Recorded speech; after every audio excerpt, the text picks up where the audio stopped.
Hey guys, welcome back to my channel. My name is Vishwagatu and this is VG Studios. Here, I teach Python tutorials and I try to make them concise and less confusing in order to make your Python journey smoother.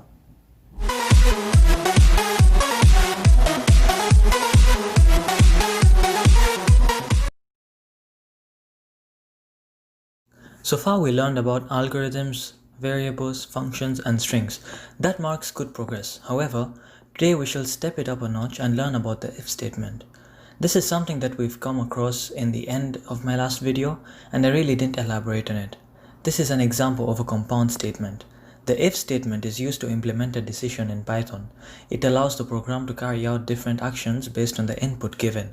When a condition is fulfilled, one set of tasks is executed or else another set is executed. Here's an example of the if statement.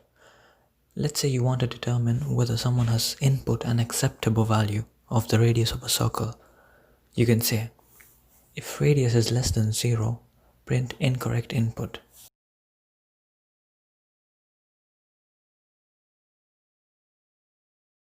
Else, print, thanks, this is an acceptable radius value.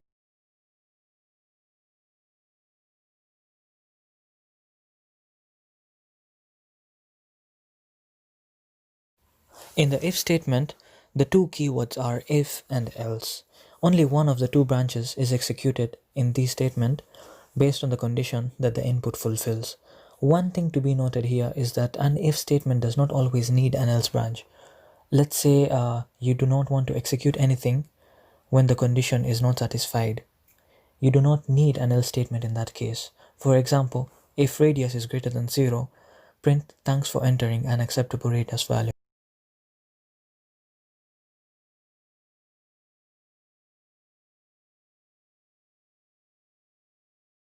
Structure-wise, the only things to remember about the if statement are the if and the else should be aligned and the rest should be right indented.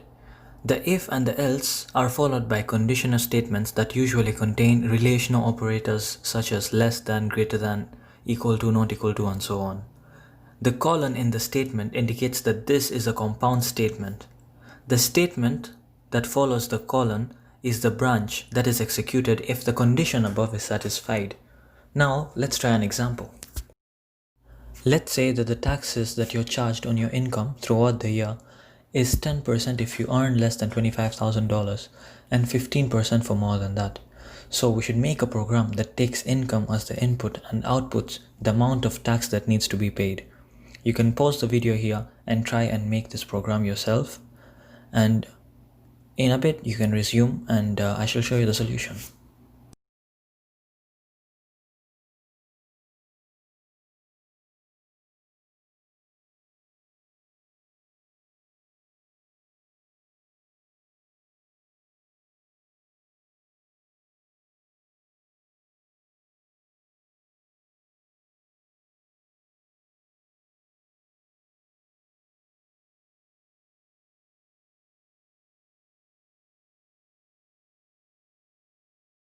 The next thing we shall learn about is nesting the if statement. For example, if you want the user to input his marital status, and if married, you should ask for the number of kids that he has, then you should nest two if statements.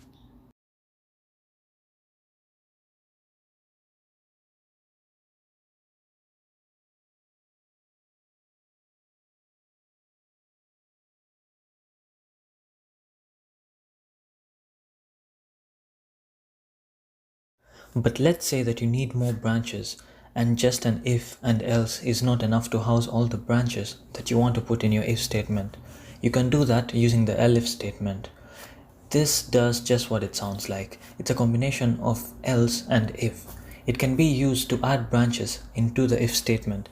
So as soon as the condition that it states is satisfied, it executes the command and exits the statement block.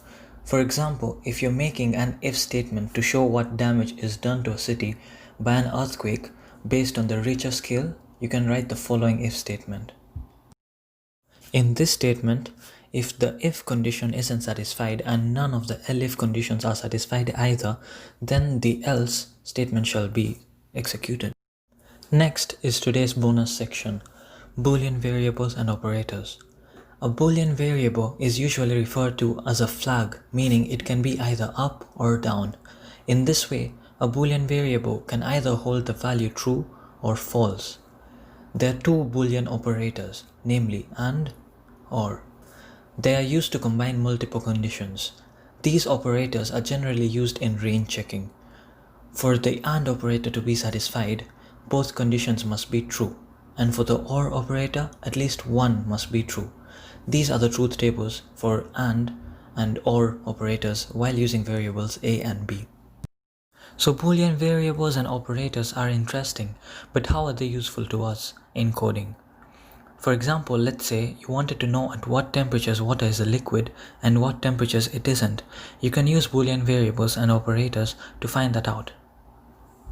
By doing this, if temperature is greater than 0 and temperature is less than or equal to 100, water is equal to liquid.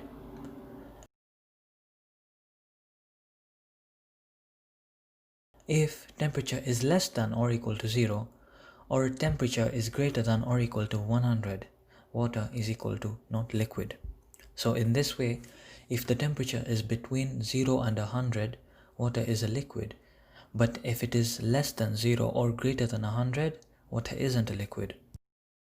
You can also invert a Boolean variable by preceding it with not. The truth table for not is the exact opposite of the actual variable.